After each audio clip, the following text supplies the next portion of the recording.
Mi nombre es Diego Velasco Andrade, soy de formación arquitecto urbanista. Mi especialidad es la antropología urbana, la semiótica cultural, la defensa del patrimonio en tanto gestor cultural y la historia de la ciudad de Quito es un poco la quitología, es mi interés particular. Bueno, para toda ciudad un parque es fundamental porque son pulmones en medio de toda esta vorágine de cemento, de hormigón. En Quito, lastimosamente, no hay una buena planificación de los parques y una buena distribución que permita oxigenar la ciudad y las últimas administraciones se dedican a tomar a los parques como espacios, entre comillas, públicos, donde pueden hacer cualquier cosa, incluso empezar a hacer canchas sintéticas por una visión populista. Veas el caso de La Carolina con la administración de Rodas, ¿no? Entonces el parque debe ser un pulmón, hay jerarquías de parques, parques zonales, parques sectoriales, parques barriales, parques distritales, parques urbanos y no está bien definido eso en el caso de la ciudad de Quito. Todo se lo hace como de una manera muy irregular, muy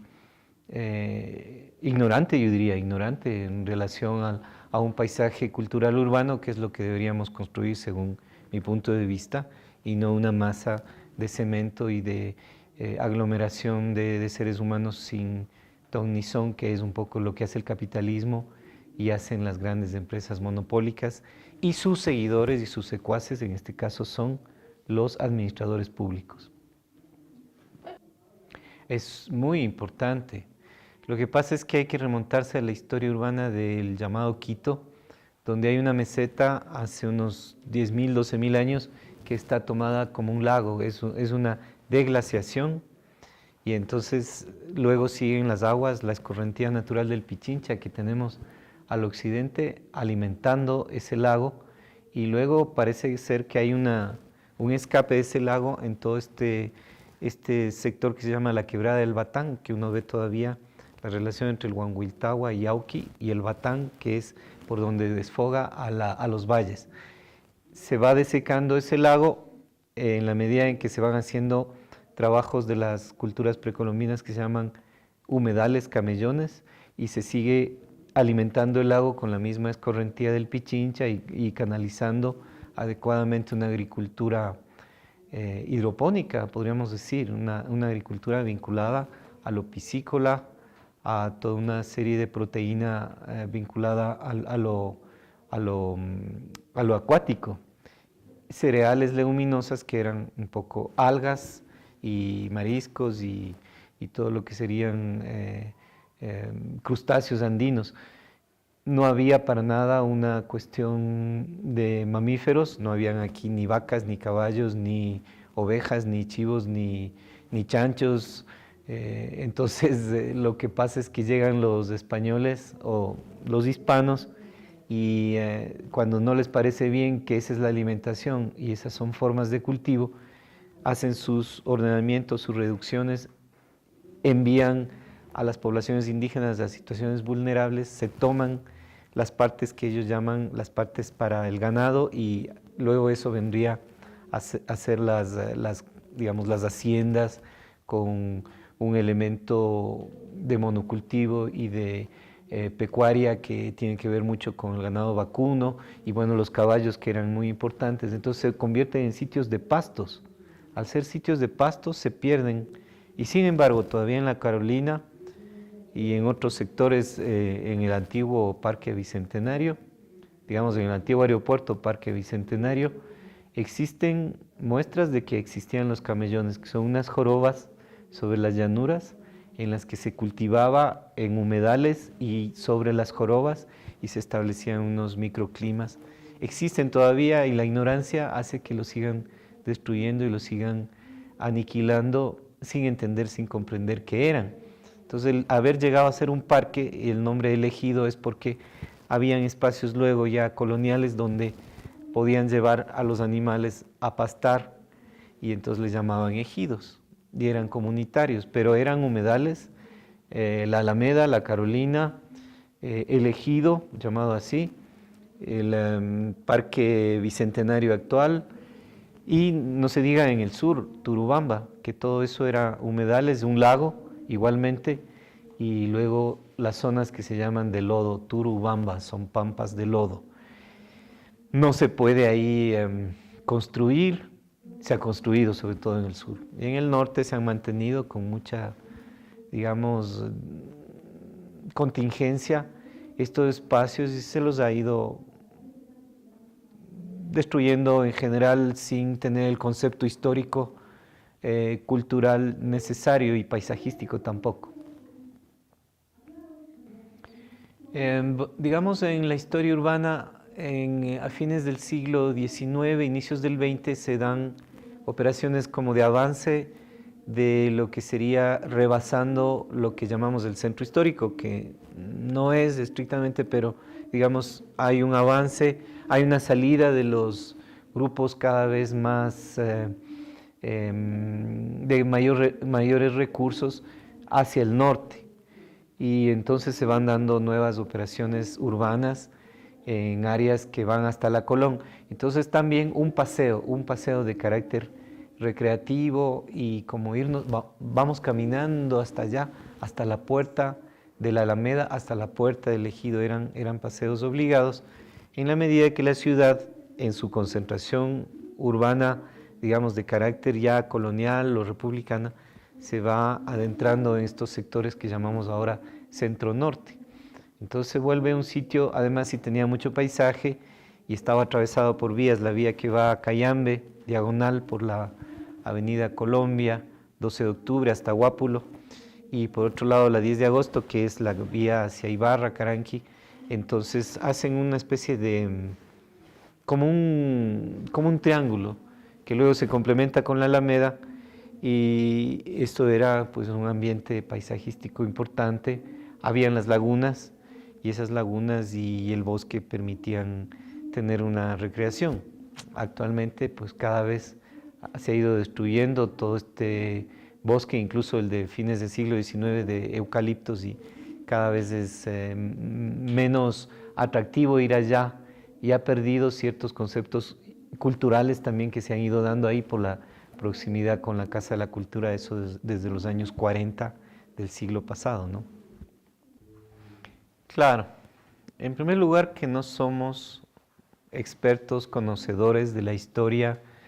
de largo alcance de Quito. Hay una visión colonialista que dice que fue fundada por un tal Sebastián de Benalcázar y otros disparates que se dicen y que la gente cree y que son normales. Que el centro histórico es el casco colonial, que eso fue construido por los españoles y una serie de imposturas que si consideramos solo el caso del Ejido, es terrible pensar que la gente no sepa qué era y que eran reservas en la meseta de Quito, porque los lugares de habitación estaban básicamente en las laderas, por ejemplo, hacia Lichimbía, hacia el Huanguiltagua, hacia Rumipamba, hacia Cochapamba, en el caso de este sector norte. Entonces no podían ser lugares de habitación estrictamente la meseta, y peor si eran humedales y que eran grandes campos agrícolas, piscícolas, de alimentación de una gran cantidad de población que había en Quito. Pero luego, cuando se convierte en espacios simplemente de pastoreo, se desnaturalizan, se pierden algunas huellas de caminos, se dañan algunas tolitas que han habido, y estos camellones que son pequeños montículos, y las piscinas que habían. Entonces, si la gente no conoce, puede pensar que la intrusión que ha habido últimamente del Metro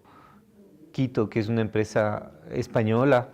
esta es la empresa Acciona y tiene colaboración con Odebrecht, es brasileña, que todo el mundo conoce de qué se trata, y bajo la visión de élites colonialistas de Quito, que han dejado que estas empresas hagan cualquier cosa sin considerar la historia, la valoración de lo urbano. Lo que estamos pasando es una nueva conquista, una conquista recargada, dirían algunos, es una nueva reconquista por parte de las transnacionales y por una serie de proyectos pseudo modernos de una ciudad milenaria que no tendría por qué convertirse en una ciudad modernista si no valora su tradición. Y claro, todos los servicios deberían ser importantes para la población, pero por ejemplo el metro subterráneo es una impostura. Estamos atravesados por una falla geológica. La falla más pasa por la Carolina hacia el centro histórico, hacia el Panecillo, pero por ese lado de todos modos hay ramales de la falla y el Machángara, por ejemplo, es la expresión visible de esa falla. Como la gente no conoce todo eso, las transnacionales y las municipalidades, las administraciones corruptas, en las cuales ninguna se salva,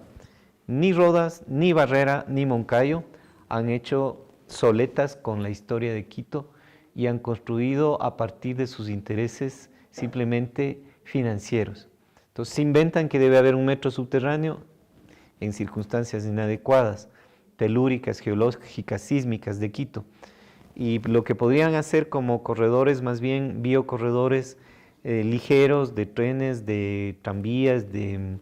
formas incluso elevadas, no lo hacen porque resultarían más baratas y necesitan hacer negocio de coimas y sobreprecios de las grandes obras. Esa es la razón para que se atente al centro histórico, o a Turubamba, o a Quitumbe, o a la misma zona del Bicentenario, sin ninguna historia. Ahí se han encontrado, sobre todo en Quitumbe y en Turubamba, elementos arqueológicos. No se diga en el centro histórico. Atravesar el centro histórico es una barbaridad. Y en la parte del ejido seguramente se han encontrado también elementos arqueológicos, pero no se los dice y se dice aquí estamos construyendo pues, la modernidad de Quito. Esta modernidad a ultranza que ha destruido toda la vegetación, que si bien no es nativa, mucha de la que está ahí en el ejido